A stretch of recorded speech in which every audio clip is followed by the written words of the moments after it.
all of a sudden, here's this woman, well, he can just go get the sex that he wants from her with no altruistic regard, and you're left wanting. And so she earns contempt from both genders because she lives in contrast to the altruistic needs of a society that could actually be called patriarchal. And so, getting to question number one, it's not any different. I know some Divinity. I know some of these questions are rhetorical, um, but the thing is, um, it it's not any different. It is simply a matter of degrees. And to further answer it by answering your second question, the thing that keeps us from dissolving completely into what they have in the radical Islamic countries where the religion rules the state is the separation of religion and state in the U.S. Constitution. Now, religions, as you know, are still trying hand over fist, doing everything they can to regain the crushing control that they would otherwise have. And chances are, if we didn't have separation of church and state, this whole country would probably look like Vatican City, and that would be that. But that is what keeps it from.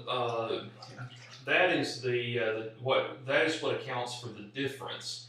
And what we see now is the result of the philosophical influence that religion has, rather than the legal influence. And for the third and final one, how is believing a woman sexualizing themselves by appearing in porn is responsible for the objectification of women, thus making men think it's okay to rape, not blaming the victim? Well, obviously it is blaming the victim, and it comes back to the Old Testament mentality. You should have kept your head down, blended in with the crowd, and not expressed yourself, and you would have not have made yourself a target for whatever you encounter. I encounter that, as a YouTube blogger. Every now and then I'll run afoul of somebody who just really gets a thorn in their side about me and starts, raving against me like Diana Boston raves against Divinity. And the reaction I get, even from the most well-meaning of friends and family is, well, if you hadn't put yourself out there, they wouldn't know about it. Well, see, that's the thing. That's not acceptable because that's allowing them to win by virtue of intimidation. And if I just don't never if I never put myself out there, then that's even more cowardly because I'm surrendering not just to a material adversary, but to an immaterial abstract concept of an adversary.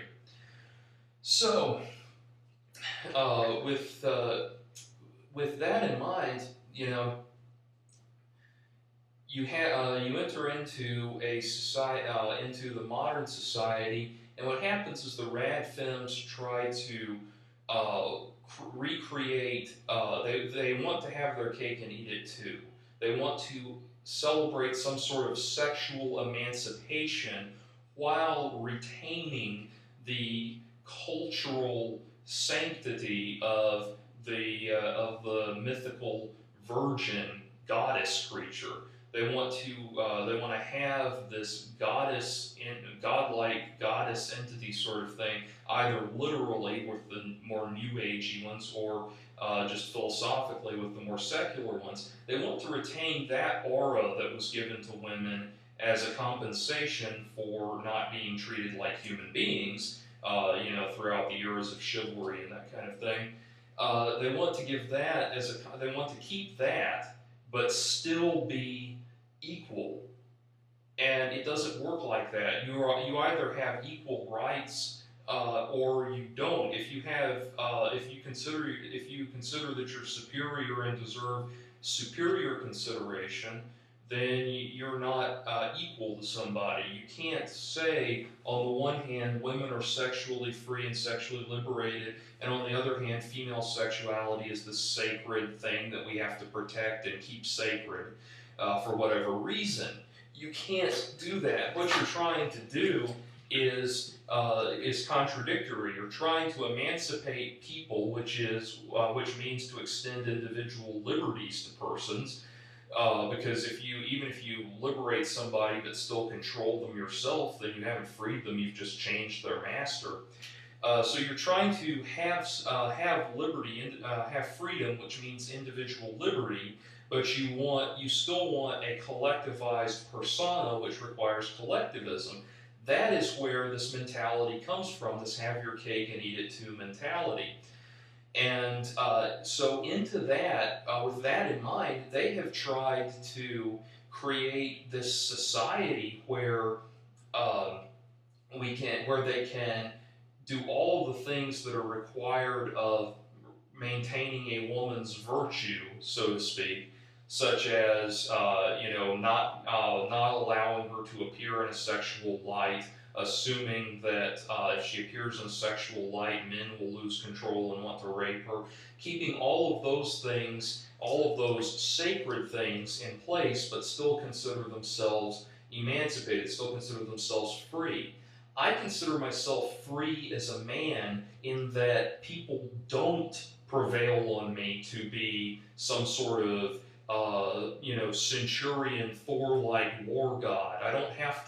I am not forced by society to adopt some artificial mode of masculinity. And the same thing needs to be true of femininity. People should just be allowed what I think of as a laissez-faire sexuality. If people want to be masculine in the extreme, that's fine. If they want to be feminine in the extreme, that's fine. And anything in between, it is whatever. One of the things I'm going to talk about soon is Diana Boston and the transphobic problems with feminism. And their attitude is that transsexuals embody gender stereotypes and thus reinforce the patriarchy, and why can't everybody be more gender neutral? Well, the problem is that if you tell people they have to be gender neutral so that you feel better and you feel more comfortable, you're being just as oppressive as any of the extremes, forcing the extremes on people. Freedom is an act of individualism, and individualism demands self-expression. If we are free in that we're able to think whatever we want, then slaves are free because they can put whatever image they want in their mind and think about it, and that's that. So there you go, they're free. No, that's not how freedom works. Freedom means we have the right to manifest our abstract values as concretes in physical concretes in society. If my values, are that for example, I like to listen to heavy metal music, then I have to recognize that as a function of my freedom. I have to be free to purchase heavy metal music, to decorate myself and my dwelling accordingly, and that sort of thing. That is freedom, it's individual identity. And when your philosophy consists of telling people how whole groups of people should be viewed and how whole groups of people ought to behave, you cannot function in the interest of freedom, no matter how much compassion you may claim to have for the group that you think you're helping. So anyway, those are my thoughts on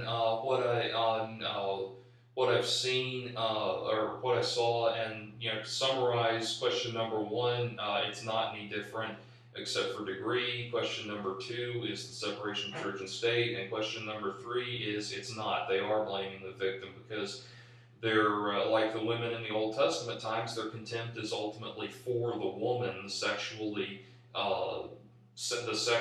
available and sexually assertive woman, not for the men who enjoy her and indulge her. That is a proxy hatred, if you will. Now, if you'll excuse me, I need to finish up my bath because I have to be. I'm meeting with the woman who is doing the cover art for my book, and then I'm going to my parents' house for dinner because it's my dad's birthday, and I still have to take a bath and jerk off to Divinity's video again. So, moi. And normally I would let you watch all of that, but you know, I charge for that. You'll just have to catch me on Live Jasmine. So, peace.